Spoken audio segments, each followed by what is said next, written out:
같이 한번 읽겠습니다. 마가복음 4장 15절에서 20절 시작. 말씀이 길가에 뿌려졌다는 것은 이들을 가리킴이니 곧 말씀을 들었을 때 사단이 즉시 와서 그들에게 뿌려진 말씀을 빼앗는 것이요, 또 이와 같이 돌밭에 뿌려졌다는 것은 이들을 가리킴이니 곧 말씀을 들을 때 즉시 기쁨으로 받으나 그 속에 뿌리가 없어 잠깐 견디다가 말씀으로 인하여 환난이나 박해가 일어나는 때에는 곧 넘어지는 자요, 또 어떤 이는 가시떨기에 뿌려진 자니 이들은 말씀을 듣기는 하되 세상의 염려와 재물의 유혹과 기타 욕심들이 들어와 말씀을 막아 결실하지 못하게 되는 자요, 좋은 땅에 떨어졌다는 것은 곧 말씀을 듣고 받아 30배나 60배나 100배의 결실을 하는 자니라. 아멘. 지난 시간에 천국의 비밀, 영적 현실이 있다.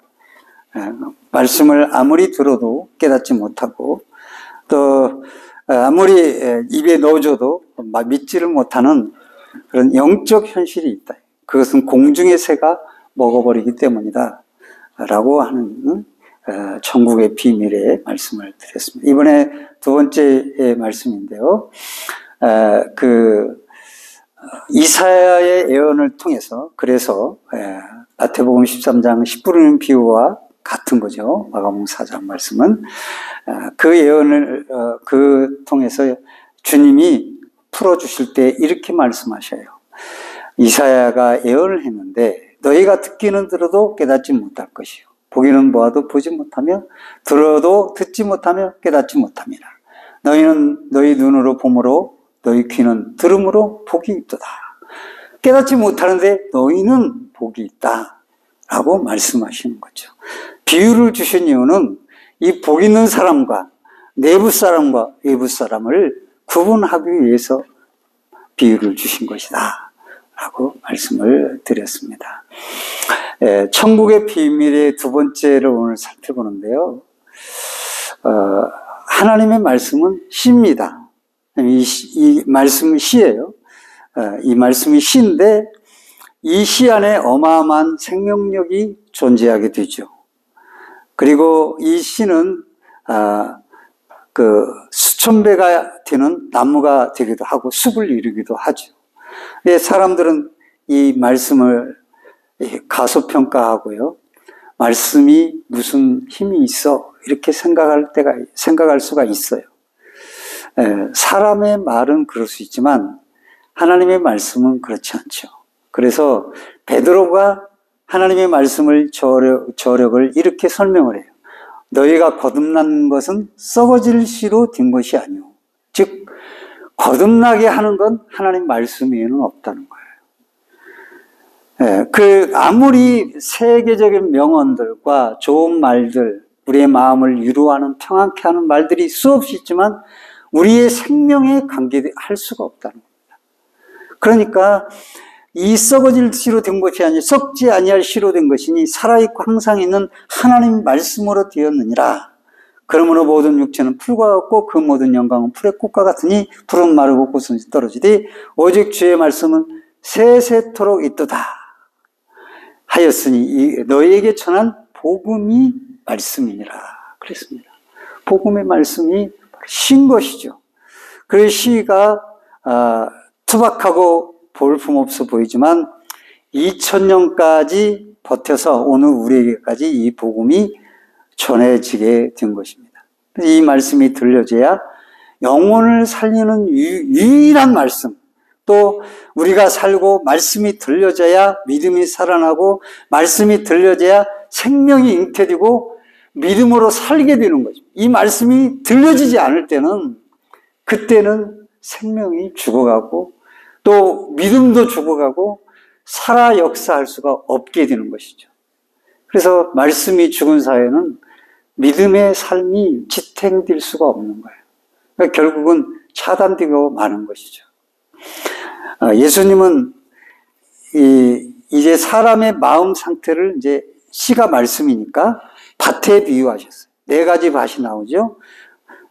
길가밭, 돌짝밭, 가시밭, 옥토밭입니다. 각자의 밭은 다양한 상태의 마음을 가르쳐줘요. 사람들 다 다양하잖아요. 어떤 일이 벌어졌을 때 그것이 옳다고 또 태극기 들고 또 나가서 데모하는 사람들이 있잖아요. 그 정말 한국교회가 그런 모습을 보여주고 교회 이름 걸고 그러잖아요. 목사라는 이런 거. 그러니까 참 말도 안 되는 얘기들을 그렇게 하는 거예요. 예, 사람이 다 다르기 때문에 그런 거예요. 애들도 달라. 내 뱃속에 나는 애들, 아들, 자식들도 나하고 다른 거예요. 다름을 인정하지 않으면 힘들어서 못 살아요. 저 사람 나하고 다르다. 어떤 일, 그게 열받지 마시고 그냥 나하고 다른 거야. 이렇게 인정하고 들어가야 힘이 안 들지. 그렇지 않으면 그건 엄청나게 힘든 겁니다. 그렇게 그 네 가지 밭은 모든 그런 마음들에 이렇게 모아가지고 영적인 현실에서 모아가지고 네 가지 밭으로 요약이 된 거예요. 각각 밭은 다양한 마음 상태죠. 근데 길가에 떨어진 씨는 땅속에 들어가지 못해요. 뿌리를 아예 내리질 못해요. 왜냐하면 공중에 나는 새가 와가지고 그걸 먹어버립니다. 이 말은 말씀은 듣기를 듣는데 전혀 받아들이지 못한다는 것이죠. 이 당시에 예수님이 이 말씀을 하시고 복음을 전하실 때 이 길가밭에 해당하는 사람은 누구냐? 주로 가르치는 이들이 당시의 종교 지도자들이 그랬습니다. 참 이상하죠? 예수님이 끊임없이 논쟁을 하고 그들과 함께 말씀을 전했지만 그들은 그 말씀을 들을 때에 오히려 뿌리를 내리지 못하는 게 문제가 아니라 들으면 들을수록 거부하고 미워하고 증오하고 사리가 끓어오르는 거예요. 참 묘한 것이죠. 어떤 이들은 그 말씀에 생명을 얻고 주를 따르겠다고 각오를 하고 결심을 하고 배와 그물을 버리고 주님을 따르지만 어떤 이들은 죽여야 되겠다는 거예요. 알고 보니까 그것이 자기들의 영역을 침범한다는 거예요. 종교적인 이유가 아니에요, 사실은. 자기들의 영역, 경제적인 이유가 너무 많은 거예요.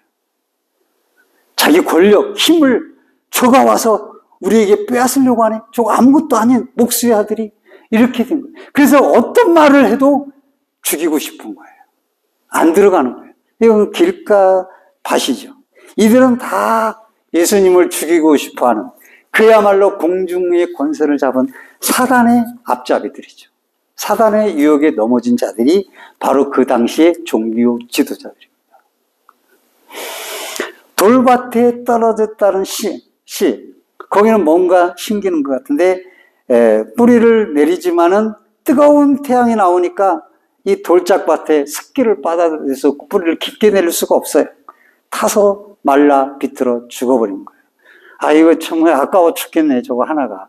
이게 말이죠. 하나 여기 이쪽에 있는 게 내가 뭐라고 말도 안 했거든요. 이쁘다고만 했는데 아마 이게 이렇게 흔들렸나, 뿌리가. 뿌리가 흔들리면 이 공기가 들어가서 죽는 경우가 있거든요. 그런 것 같아요. 그러니까 얘는 잘 자라서 너무 감사한데. 그렇게 그 뿌리가 약하니까 뜨거운 태양에 못 견디고 말라 비틀어져 버리게 된 것이죠. 네. 이 사람은 그렇습니다. 현실에서 그 말씀을 들을 때, 어우, 할렐루야, 이렇게 수긍을 해요. 은혜 받은 것 같기도 하고. 그런데 막상 나가서 삶의 어려움이 오면 그 삶에 질병이 찾아옵니다. 말씀대로 살았는데 내가 성공을 안 하고 이거 뭐냐 이거예요. 말씀대로 살았는데 세상적으로 잘 나가지 못해요. 그럴 때 막 속에 물분이 끓으면서 내가 신앙생활 잘했잖아. 내가 기도도 하고 말이죠. 주일도 지킨다고 내가 애썼는데 10일치도 했는데 축복을 안 해주셔. 뭐 했는데 기도해도 소용없어. 이렇게 되는 거예요. 심지어 나중에 그거 안 해도 괜찮고 저거 안 해도 괜찮아. 아무 벌도 안 줘. 아무 소용없는 거야. 이렇게 자기 기준으로 나가는 거예요. 이게 돌짝밭인 거예요. 내가 교회 좀 다녀봤거든? 열심히 했는데 별 볼일 없더라. 이게 돌짝밭 같은 예수님 당시에도 수많은 사람들이 이런 현실들을 경험했습니다. 제자들도 초기에는 돌짝밭 같은 인생들이었어요. 그래서 어떻게 했어요? 십자가의 그 문제, 스캔들 앞에서 제자들은 다 도망갔어요. 무서워 떨어서 도망갔죠. 그게 바로 제자들의 도망간 상태, 돌짝밭 같은 모습인 거죠. 그리고 가시떨기에 떨어진 씨는 어떻게 됐어요? 이 씨앗이 심기긴 심겼는데 가시떨기가 주변에도 막 자라나네요. 날씨가 덥고 무더우면 농불이 덮여버리면 다. 두 가지 거죠. 하나는 양분을 다 뺏어 먹어요. 열매를 맺히려면 양분이 있어야 되는데 곡식은 매 열려서 되는 게 아니라 그 해마다 다시 심어서 뿌리를 내려서 그 해에 주어진 양분을 먹어야 열매를 맺히지, 그 한 번에 주어진 양분을 못 먹으면 열매를 맺을 수가 없는 거예요. 결실을 못 보는 거예요. 그런데 위에 가시덤불이 다 덮으니 태양도 맞고 광합성도 못하지, 양분도 흡수를 못하지. 그러니까 수음이 막혀서 죽어버리는 겁니다. 네. 이걸 다 뽑아가 제거해 주지 않으면 그 농사는 망치게 되는 거예요. 그게 뭡니까? 에너지를 다 뺏어가고 믿음을 뺏어가는데, 그 가시떨기에 떨어졌다는 것은 재물의 염려와 세상 욕심과 유혹에 자기 마음을 빼앗겨 사람을 가리킨다라고 말씀하죠. 그러니까 믿음 생활하면서 염려가 많고 근심이 많은 사람들은 그게 복이 될 수 없다라는 걸 단적으로 보여주는 거예요. 그러니까 염려 없이 살아야 돼요. 뭘 그렇게 염려를 해. 나라가 기도만 하면 되지. 이 나라도 마찬가지죠. 재물에 대한 염려, 재물에 대한 유혹이 많이 나오잖아요. 돈에 대한 지나친 염려와 걱정, 이것도 재물의 유혹이에요. 내가 이제 뭘 먹고 사냐. 노후에는, 나도 그럴 때가, 노후에는 뭐가 먹고 사냐. 포장이 뭐 있냐. 주식이 있냐. 주식 투자하는 거 괜찮죠. 또 통장에 돈이 많이 있냐. 그런 것도 아니잖아요. 주식 투자하면, 주식을 투자해야 사실은 경제적으로 이익을 보는 거예요. 주식에 마음을 빼앗기는 때가 많지만, 왜? 그게 회사에 쓰이니까. 주식 투자는 나쁜 건 아니에요. 근데 믿는 사람은 주식 투자 그거만 쳐다보고 있으니까 마음을 빼앗기니까 문제가 되죠. 과도한 염려, 미래에 대한 염려, 근심, 그런 건 다 어떤 겁니까? 바로 이 가시덤불, 옥토밭 이전의 마음들이라는 거예요. 여기에는 열매를 맺을 수가 없는 것이죠. 여러분들이 공중 나는 새를 보시면서 들의 백합화를 입히고 공중에 나는 새를 먹이신다고 하시는 주님이 하물며 너희일까 보냐. 너희는 그런 새보다도 귀하고 백합보다도 귀하다고 말씀하신 그걸 기억하고 내가 할 수 있는 일을 하면 그것으로 감사하고 장래에 대한 염려는 딱 멈춰야 되는 것이거든요. 그러니까 염려해가지고 안 되면, 염려하면 그 염려대로 될 수가 있는 거예요. 그러니까 염려에 불합리한 거예요, 그게. 그걸 그렇게 염려. 그런 생각을 갖지 말아요. 여러분, 꿈 많이 꾸는 분들도 이거 조심해. 꿈 많이 꾸는 거 좋은 거 아니야. 왜? 너무 많은 생각이 있고 자기 생각이 많고 염려가 많기 때문에 그런 거예요. 그런 건 다 띄어서 맡기고요. 다 떼기요. 그냥 그런 꿈 너무 많이 꾸는 것도 좋은 게 아니에요. 염려들이 많은 거예요. 예. 그래서 아버지가 너의 인생을 책임지지 않겠느냐 그렇게 말씀하시는데도 또 염려하고 문을 열면 독도가 일본으로 넘어갈까 염려하고 자꾸 염려를 한단 말이에요. 그게 아니에요. 나도 그렇게 기도를 하죠. 나를 하나님. 분노도 끌어올라. 그냥 그렇지만은 그렇게 저는 보네포 같은 사람이에요. 옛날 이한열 때도 저도 거기 있었어요. 그래가지고 많이 걱정을 했죠. 그만큼 저도 행동하는 사람이거든요. 그런데 기도도 했지만 행동하는 사람, 보네포를 그걸 존중했어요. 그때 당시로는. 다시. 근데 하나님의 손에 다 있어요. 왜 그런 대통령을 주었냐? 그것도 우리가 그만큼 우리 한국교회가 이상한 방향으로 흘러갔기 때문에 하는 거예요. 이상한 방향으로 한국교회가. 그럼 목사들이 대부분 보면 뉴라이트예요. 이상한 거예요. 이상해요, 생각. 목사들이 전부 다. 그래서 이런 얘기 죄송하지만 장경 대전 침례교회 있잖아요. 거기나 저기나 다 김문수나 이런 사람 다 똑같은 사람들이에요. 윤석열 대통령도 마찬가지고. 그러니까 그런 생각이 남은 거예요, 그게. 교인들이 얼마나 불행해요. 나는 큰 교회 하나도 부럽지가 않아요. 무슨 말씀을 듣겠어요, 거기서. 그런 사고를 가지고 그렇게 하는데. 그러니까 옆에 있는 조그만 교회도 그거 당장 팔으라고, 자기 교회한테. 그러면서 억압을 해가지고 강제로 막, 눌러가지고 그 교회를 뺏으려고. 그렇게 큰 교회에서.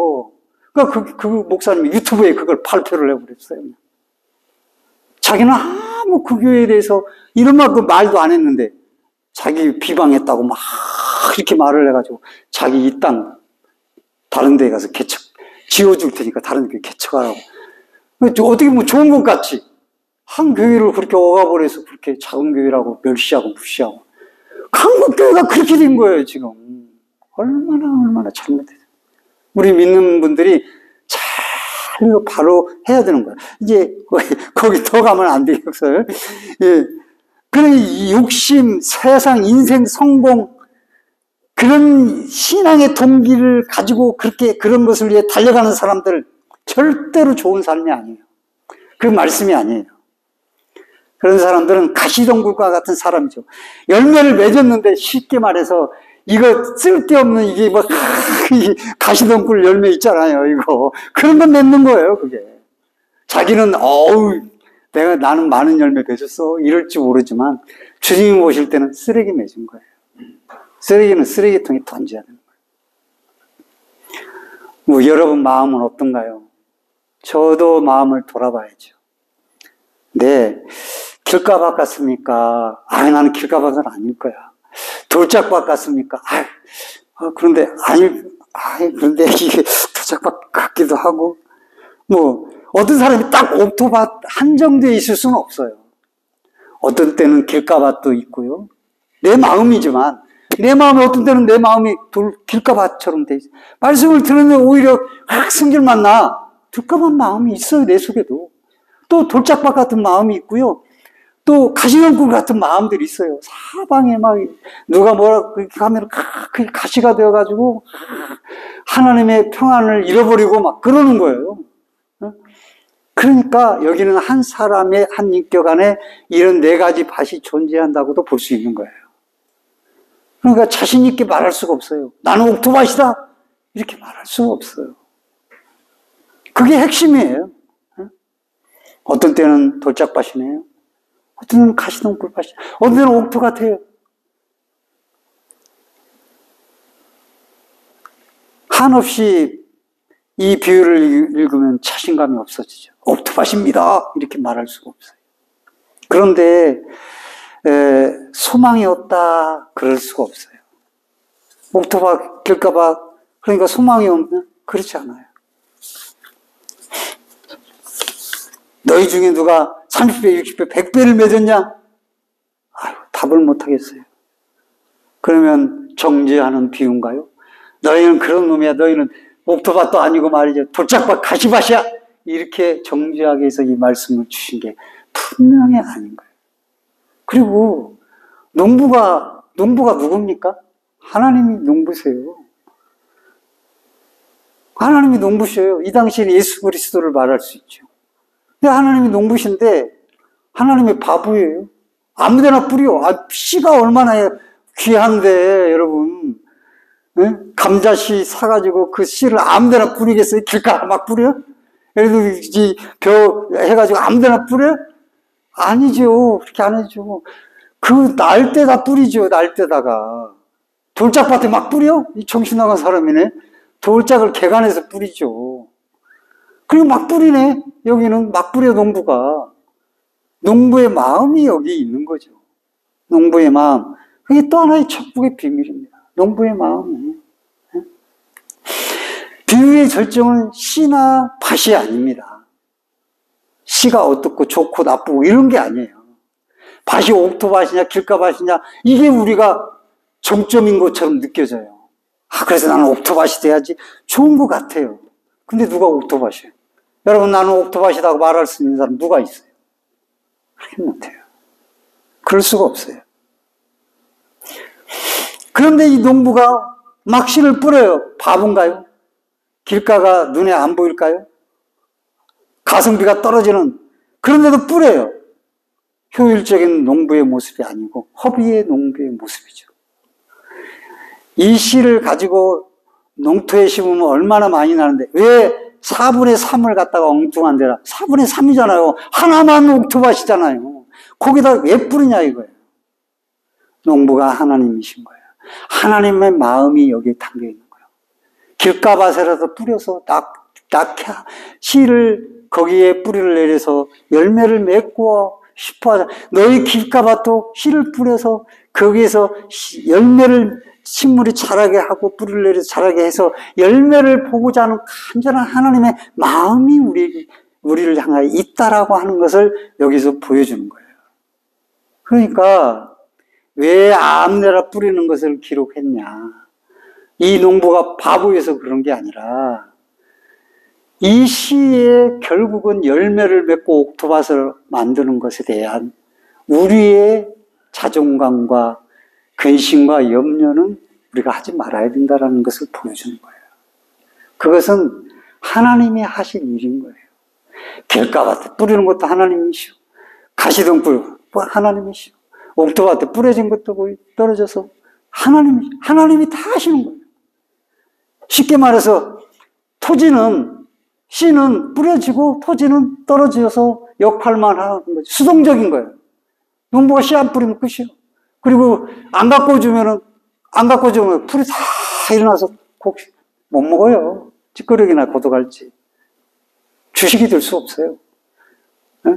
그렇기 때문에 여기에 핵심은 농부가 그 씨를 향해서 가꾸어서 그 열매를 맺게 하는 것에 핵심이 있는 거예요. 그러니까 사람의 마음은 끊임없이 바뀌고 어떤 데는 길가밭이 되고 어떤 데는 돌짝밭 같고 어떤 데는 가시밭 같아요. 그런데 주님이 이걸 돌봐주신다 이거예요. 왜? 농부시니까. 할렐루야. 돌봐주신다. 여러분 돌보지 않았으면 여러분은 다 가시밭이나 길가밭이에요. 지금도. 거기에 우연하게 떨어져서 옥토밭에 떨어질 자리가 없는 거예요. 여러분 아무도 안 돌보는데 어떻게 그게 옥토밭이 돼요? 여러분들이 옥토밭을 갖고 내가 마음을 좀 편하게 앵글 옆에서 칙 치고 들어가면 다 사라져. 옥토밭이 될 수가 없어. 마귀가 얼마나 공격하는데 옥토밭을 내가 내 스스로 옥토밭을 만들어? 그럴 수 없어요. 이제 좀 아시겠죠? 하나님 나라의 주인이신 농부이신 하나님이 우리의 삶을 움직이는 새들을 쫓아주고 돌밭을 걷어내고 파내시고 가시덤불을 제거해주고 뽑아내고 잡초를 뽑아내고 다 그렇게 해서 돌봐주고 하니까 우리가 믿음을 갖고 여기에 앉아 계셔서 말씀을 듣고 나 주를 고백합니다.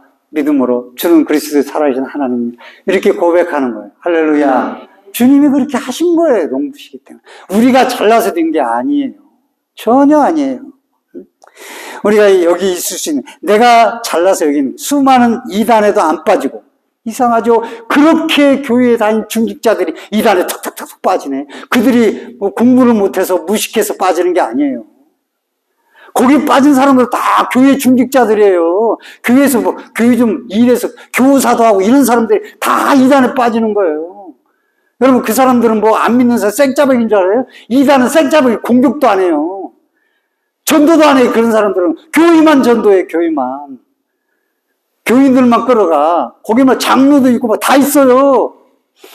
왜 그런데 안 빠지는 거예요. 안 빠지고 구구 유튜브에다 요새 계엄령 선포하고 성관이를 가장 먼저 점령했는데 의아하죠. 왜 성관이를 점령했을까? 구구 유튜브에 사로잡혀서 이렇게 생각한 거예요. 야, 민주당하고 야당이 190표 이상 얻은 것은 부정선거를 했기 때문에, 선관위에서 했기 때문에 그 결과를 얻은 거다. 이렇게 늘 생각을 했던 거예요. 그래서 그 증거를 잡고 거기를 갔던 거죠. 그게 너무 웃기잖아요. 지금 시대에. 그게 너무 웃기는 거예요. 그런데 그런 것처럼 그런 잘못된 데 안 빠지고 믿음 생활 똑바로 하는 거 이거 쉽지 않은 일이에요, 오늘날. 여러분들이 진리 가운데 바로 믿고 살아가는 거 쉬운 일이 아니에요, 이 시대. 하나님이 지켜주시지는 안 되는 거예요. 근데 나는 바른교회 그냥 뭐 진리 그냥 받고 이단에 안 빠지고 그러면 무조건 감사해야 돼요, 지금. 직분별로 지나간 권사님들 안 다닌 사람도 많고 유혹에 빠져가지고 찌그러진 사람도 많지만은 이단에 빠진 사람 많아요. 이단의 잘못된 교리에 빠지지 않고 믿음을 지켜 바른 진리에 살아가는 이유는 내가 아니라 내가 똑똑해서 나는 분별력이 있어서 하나님의 은혜 가운데 자기 백성이니까 지켜주고 보호하여 주시고 뽑아주시고 그 치워주시고 막아주셨기 때문에 여러분들이 여기 이 자리에 있는 줄 믿으시기를 주님의 이름으로 축복합니다. 그렇기 때문에 그걸 알아야 돼요.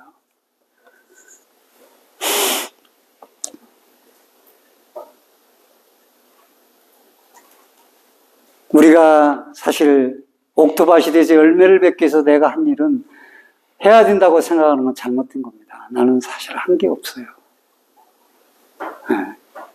옛날에 그랬어요. 나는, 나 같은 사람은 내 생각에도 그냥 낭만적인 걸 좋아하고 놀러 다니는 걸 좋아하고 이런 사람이거든요. 그런 사람이에요. 돈 있으면 펑펑 써대고 이런 사람이에요, 제가.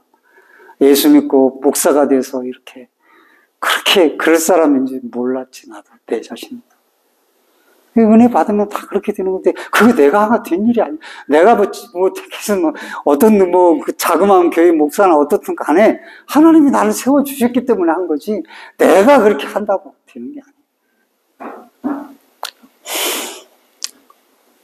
농부의 열심 때문에 그런 거예요. 그래서 예수님의 농부의 열심 때문에 이 씨 뿌리는 비유는 어찌 보면은 예수님의 아름다운 마음, 하나님의 우리를 향한 사랑의 마음을 보여주는 극치. 탕자의 비유가 그와 같은 것이. 탕자의 비유는 핵심은 그거잖아요. 탕자가 돌이키는 것이 아니라 그 아들을 향해 기다리는 아버지 마음이잖아요. 그거 마찬가지입니다. 그분의 피 묻은 손으로 우리의 삶을 인도하시고 돌과 같이 딱딱하게 굳어져 있으면 그걸 파내시고 두들기시고 깨트려 주시고 시험을 막아주시고 사단의 유혹에 막아주시니까 내가 믿음 생활하고 다른 데 안 빠지고 신앙생활을 하는 것이지. 그렇지 않으면 다 유혹에 넘어집니다. 방음막이 딱 에어돔이 딱 걷어지잖아. 그러면 그대로 다 들어오는 거예요. 그대로 다. 우리는 에어돔을 만들 수가 없어요. 내가 뭘로 막아? 손으로 막고 머리로 막겠어? 뭘로 막겠어? 마음에다 뭘 칠까? 비닐을 칠까? 어림도 없어요. 안 되는 거야.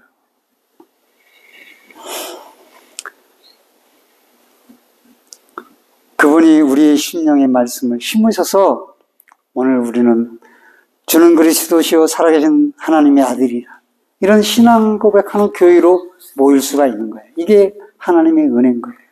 한결같이 하나님은 그렇게 돌보신 거예요. 길가 같은 사람에게도 돌짝 같은 사람에게도 그렇게 말씀을 전하시. 니네는 정말 안 변하는구나. 좀 어렵다고 날 버리고 도망가냐? 실패한 제자들아, 너희는 소망이 없다. 이렇게 말씀하지 않고 찾아가시는 거예요. 그들에게 소망을 부여하시는 거예요. 그리고 다시 부르시는 거예요. 우리 마음처럼 변화무쌍한 우리 마음이 어디 있어요? 우리 마음에 맺겠으면 우리는 벌써 교육을 보고 다 때려치운 거지. 믿음도 안 들어가는 거예요. 말씀들 웃기지 말아라. 그렇게 되는 거야. 그런데 농부의 마음이 우리에게 심겨지고 그 말씀이 우리 안에 떨어지고 자라고 우리를 가꿔주시니까 우리가 믿음을 고백하고 주님 오실 날을 기다리며 또 기도하는 사람으로서 뭔 일 있으면 주여 하고 이렇게 지켜달라고 기도도 하고 그리고 주일날 지금 올라와서 또 말씀을 듣고 그러는 거예요. 예배하고.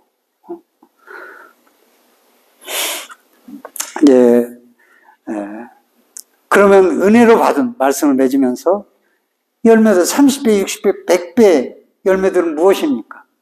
열매가 뭐예요 도대체? 우리는 열매라고 하면 뭘 생각해요? 야, 복권 됐어? 이런 것으로 생각하는 거예요. 돈으로 생각하는 거예요. 사업 성공으로 생각하는 거예요. 헌금을 심으면 30배, 60배, 100배의 결실을 거둔다. 그래서 11절을 열심히 하는 거예요. 근데 안 고치네? 그러니까 뻥이네. 이렇게 되는 거예요. 구약에 보면 아브라함이 축복을 받고, 야곱이 이삭이 축복을 받고, 100배나 축복받고, 야곱이 복을 받고 말이죠. 이렇게 복을 받았다니. 근데 신약에 와서 예수님은 그런 얘기를 한마디 안 하시는 거예요. 근데 착각을 하는 거예요. 구약에서는 육신의 성향이 많고 성령의 은혜가 없기 때문에 그들을 믿음으로 이끌기 위해서 물질적인 것으로 보여주셨어요. 근데 사실 구약도 딱 까놓고 보면은 구약에서 더 큰 나라, 더 큰 위대한 왕, 더 큰 능력, 더 큰 사업하고 세계 경제를 쥐고 있는 사람, 안 믿는 사람들이에요. 그럼 안 믿어야 돼, 복 받으려면. 근데 한국교회는 예수 믿으면 복 받는다, 이런 걸로 다 치우쳐요. 그게 참. 물론 록펠러가 제1이고 그렇죠. 이런 얘기 많이 하죠. 안 믿는 사람도 부자 다 돼요. 그런 것이 아니에요. 30배, 60배, 100배는 농부가 떨어진 말씀의 씨앗이에요. 말씀이 떨어졌는데 말씀의 열매를 보니까 돈이 열려요? 아니거든요. 말씀의 열매는 뭐예요? 하나님을 사랑하는 마음. 하나님의 아름다운 마음이 심겨져서 그 아름다운 인격을 닮아가는 그 심령 상태, 인격, 그 삶. 그래서 성령의 9가지 열매, 하나님의 영이신 성령의 열매, 사랑과 희락과 화평과 자비와 양성과 온유와 인내와 충성과 절제, 이런 9가지 열매가 쫙 맺혀지는 삶, 이게 성령의 열매인 거예요. 돈 많이 거치는 거, 사업 성공하는 거, 이게 성령의 열매로 착각을 하는 거예요. 그래서 내가 옥토밭을 만들어가지고 내가 그렇게 받아야 성공해야지, 이건 말씀이 아닌 거예요.